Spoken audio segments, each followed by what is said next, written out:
You guys showed a lot of interest in our other Family Guy videos, so we're back with another one. From Chris being a future criminal to Stewie having his very own clone, here are your top 10 dark Family Guy theories that will blow your mind. I'm your host Yusuf, and let's get right into this.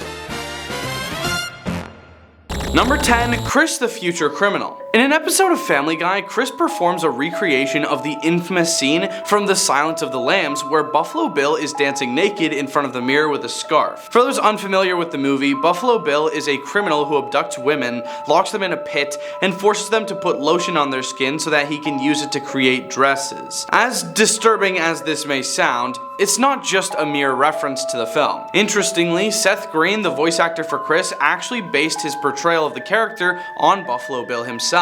So this connection between the two characters begs the question, how far will the writers go with this relationship? Could we potentially see a future episode where Chris has a basement filled with bodies? Would be pretty interesting. Number 9. Peter saved Lois's life. Reddit user Lieutenant Lemonade proposed a theory that Peter saved Lois from a life of depression and potentially worse. It's mentioned many times in the past episodes that Lois was a substance addict in her past days as a young adult. She also has shown bad tendencies such as being kleptomaniac, who is someone unable to resist the urge to steal. On top of that, her father was rich but always seemed too busy and would often neglect a young Lois. Being from a rich family meant that it was unlikely she faced the consequences for her actions. So picture this. A young, rowdy girl with no discipline and an addiction to substances. It almost seems like a recipe for disaster, all until Peter comes along. Peter was mentally challenged at the time, so this gave a misdirected Lois an opportunity to take care of someone, which also slowed down her life in a good way. She had to commit to caring for her husband and then to her children, which made her realize that she doesn't have the time to be doing all these rebellious things. So in a way, Peter saved her life without her even knowing it.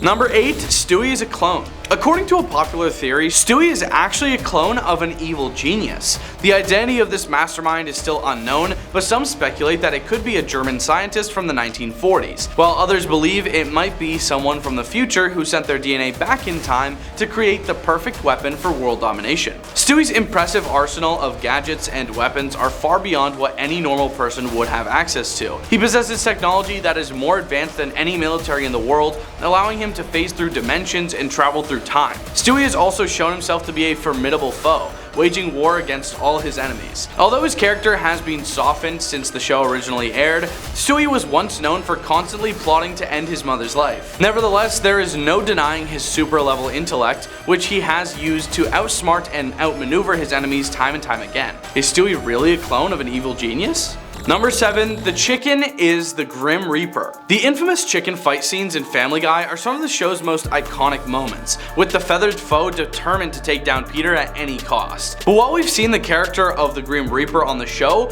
there are actually some fans who believe that the chicken actually represents him, rather than just being a mere rival for Peter. According to this theory, the chicken's relentless pursuit of Peter is actually a metaphor for the Reaper's unrelenting quest for souls.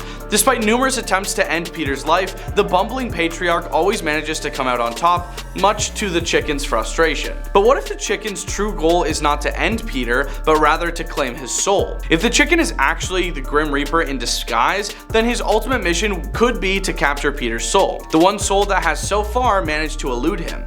And if he succeeds, it could mean the end of Quahog as we know it. Number 6. Joe can actually walk. Joe is just known on the show as the character glued permanent to his wheelchair due to an accident in the past. Joe is always seen to act over the top emotionally, and is also used to insert awkward and some people find it funny humor, often regarding his disability. However, many fans believe that all of this is just a cover-up and he's actually able to walk. In many different episodes, Joe explains the origin of his disability, but each story is different from one another. In one backstory, Joe mentions that he got disabled due to fighting with the Grinch on a rooftop. In another backstory, he says that criminal Bobby Briggs is the one who shot him in the legs. Every story is different, and it just seems that he can't keep his story straight, which could mean he's potentially lying.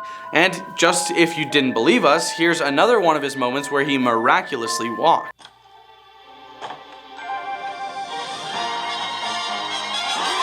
Number 5. Brian is the real writer of the show. In season 12 episode 9 named Peter Problems, we hear Brian say, quote, "I have a job. I'm a writer. I'm working now. See this? All of this? This is the raw material of a picture of life that I'm gonna paint with words." This got fans thinking if Brian could be the writer of the show.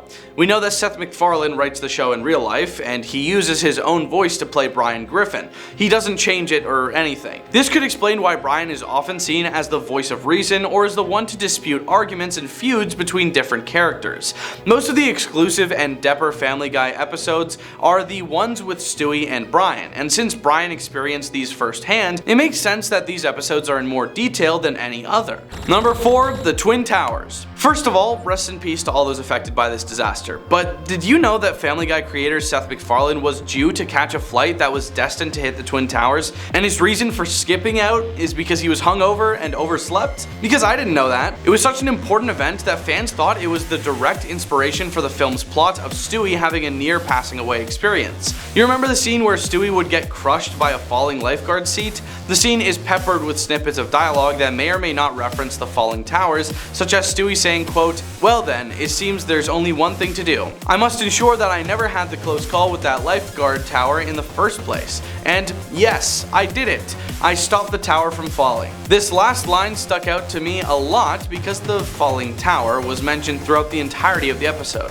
Number 3, Joe Swanson was the Tick. The Tick is an animated TV show that aired on Fox between 2001 and 2002, which starred Patrick Warburton, who also voices Joe Swanson in Family Guy. The two characters share many similarities, including a muscular frame, a big chin, a dramatic personality, and of course the same voice. Now, a Reddit user by the name of Mr. DS speculates that Joe may have become the Tick on the side because he wasn't doling out enough justice as a cop. The Tick's costume may even grant the wearer superhuman abilities, as he possesses super strength and never gets injured. Perhaps the costume even has the power to heal Joe's paralysis. Fans of the theory have pointed out that Joe's personality fits perfectly with that of the Tick, who is known for his quirky and upbeat attitude. Additionally, both characters have had their fair share of battles, with Joe frequently getting into dangerous situations as a police officer and the Tick fighting supervillains on his show. Number 2, same dinner. Have you ever noticed that the Griffin family in Family Guy eats the same exact dinner every night? Mashed potatoes, roast beef, and a pile of peas seem to be their go-to meal. It's no wonder that Peter Griffin can't seem to shed any pounds. But have you ever considered the reason behind this monotonous meal? Some fans speculate that the reason the Griffins eat the same thing every night is because they are prisoners. That's right, the entire show takes place in a basement on a set that someone has constructed. The family has been kidnapped to act out a sitcom in someone's home. But why would the kidnapper choose to serve the same meal every night? Perhaps it's because he wants to maintain control over every aspect of the family's lives, even down to what they eat. Number 1, Stewie's Dilemma. Many fans of the show have debated whether Stewie has a crush on Brian, and if you know, you know.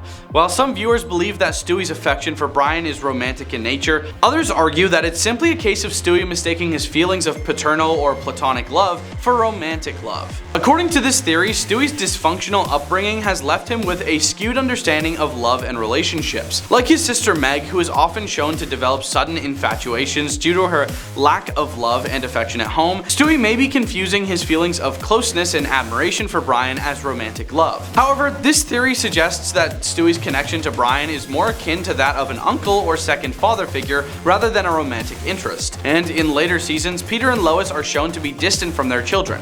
This could lead Stewie to seek out emotional connections with other family members, such as Brian.